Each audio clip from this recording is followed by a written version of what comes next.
আসসালামু আলাইকুম এভরিওয়ান। আজকে আমি বানাবো রসমালাই বানানোর জন্য এখানে 1 কেজি দুধ চুলায় বসিয়ে দিয়েছি। তারপর হোয়াইট ভিনেগার আর সমপরিমাণে পানি মিক্স করে নেব দুধ থেকে ছানা ফাটানোর জন্য।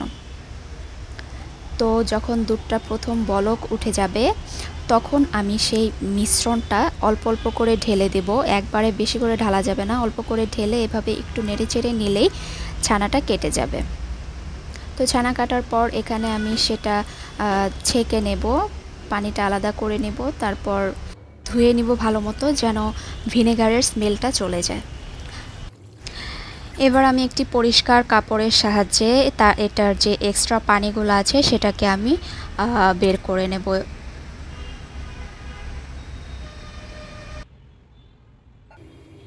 এদিকে রসমালাইয়ের মালাই বানানোর জন্য এখানে আমি প্রায় 2 কেজির মতো দুধ জাল করে নিচ্ছি। এটাকে ঘন করে একদম মালাই বানিয়ে নেব। তো এখানে 1 কেজির মতো ছিল, পরবর্তীতে আমি আরও 1 কেজি অ্যাড করেছি। তো এটা এইভাবে করে যখন সর উঠবে, তো সর যত উঠবে তত সে এই মালাইটা খেতে অনেক বেশি মজা হবে। এদিকে আমার পানি ঝরে একদম পারফেক্ট ছানা রেডি।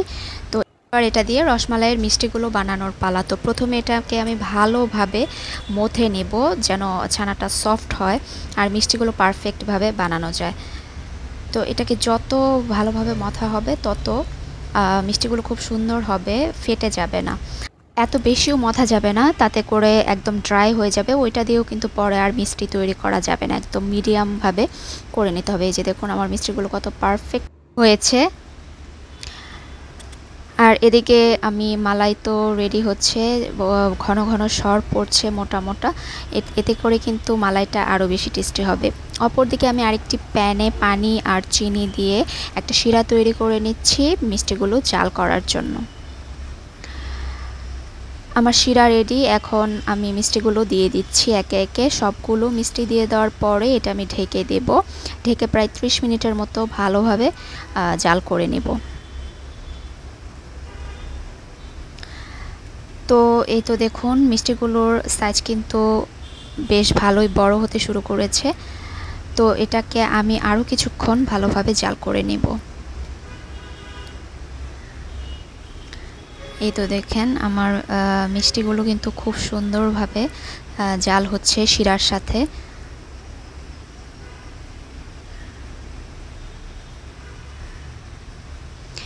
এবারে কিন্তু পারফেক্টভাবে মিষ্টিগুলো রেডি, শিরার সাথে জাল দেওয়া হয়ে গেছে। তো এটাকে আমি এখন চিপে চিপে এই শিরাগুলো বের করে নেব। তারপর সেই মিষ্টিগুলো আমি সেই মালাইয়ে দিয়ে দেব, ঘন মালাইয়ে। এখানে আমি আরও কিছুক্ষণ প্রায় 10 থেকে 15 মিনিটের মতো এটাকে জাল করে নেব। এতে করে আপনার এই মালাইটা মিষ্টির ভিতরে ঢুকবে। আর অবশ্যই কিন্তু মালাই আমি চিনি ইউজ করেছি, তো আপনারাও আপনাদের পছন্দ মতো চিনি ব্যবহার করতে পারেন। যারা বেশি মিষ্টি খাবেন বেশি মিষ্টি দিবেন বা কম। তো এই তো দেখুন আমি কতক্ষণ জাল করার পর কত সুন্দরভাবে আমার রসমালাইটা তৈরি হয়ে গেছে। তো এবার আমি একটা বক্সে করে রেখে ফ্রিজে রেখে দিয়েছিলাম। তার পরের দিন এই যে বের করে এখন সার্ভ করব। দেখেন কতটা পারফেক্ট হয়েছে।